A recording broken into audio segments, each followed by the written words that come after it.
आज उत्तरेकडचं कुठलंही मंदिर बघा, दक्षिणेतलं कुठलंही मंदिर बघा, पूर्वेमध्ये आपण गेलो तर त्याही ठिकाणी जगन्नाथपुरीचं मंदिर बघा, पश्चिमेत आपण गेलो तर महाराष्ट्र आणि गुजरात मधली मंदिरं बघा, तिथले तट बघा, तिथले घाट बघा, या प्रत्येक ठिकाणी एकच नाव निनादत असतं आणि ते नाव म्हणजे लोकमाता अहिल्याबाई होळकरांचं नाव आहे.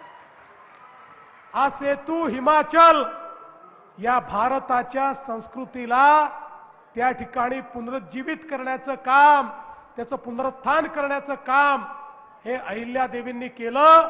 आणि म्हणूनच राम मंदिर आणि काशी विश्वनाथाच्या पुनरुत्थानाच्या वेळी आपले प्रधानमंत्री मोदीजींनी सांगितलं की आज आपण हे करू शकतो आहे कारण कधीतरी मुघलांच्या आक्रमणामध्ये या मंदिरांना वाचवण्याचं काम हे पुण्यश्लोक अहिल्यादेवींनी केलं आणि म्हणून आज याची निशाणी आपल्याकडे उपलब्ध आहे. पण बंधू भगिनींनो, त्याही पेक्षा महत्त्वाचं काय आहे, एवढा संपूर्ण उत्तर दक्षिण पूर्व पश्चिम सगळ्या भागामध्ये इतक्या मोठ्या प्रमाणात जीर्णोद्धार अहिल्यादेवींनी केला. पण हा सगळा जीर्णोद्धार हा त्यांनी स्वतःच्या पैशातनं केला.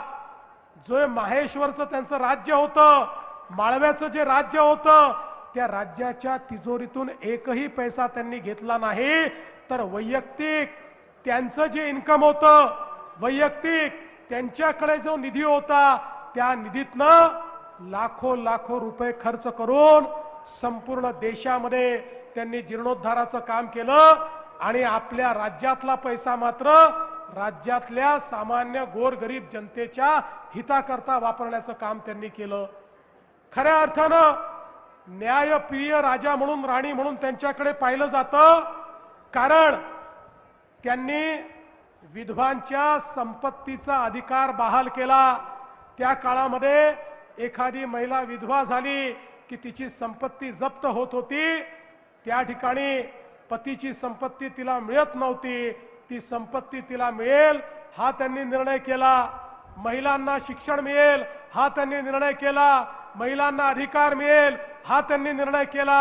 आणि त्यासोबत गरीब आणि महिलांकरता वेगवेगळ्या प्रकारे शिक्षण असेल, रोजगार असेल, अशा अनेक गोष्टी त्यांनी केल्या.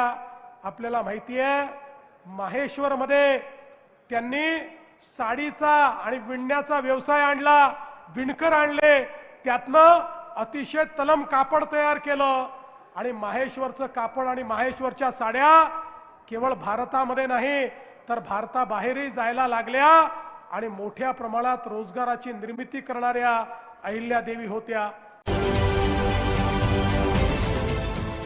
देश विदेशातील प्रत्येक घडामोडींचे लाईव्ह अपडेट मिळवण्यासाठी आता साम टीव्हीच्या सर्व सोशल मीडिया प्लॅटफॉर्मला लाईक, फॉलो आणि सबस्क्राईब करा. तसंच सर्व नोटिफिकेशनसाठी बेल आयकॉन प्रेस करायला विसरू नका.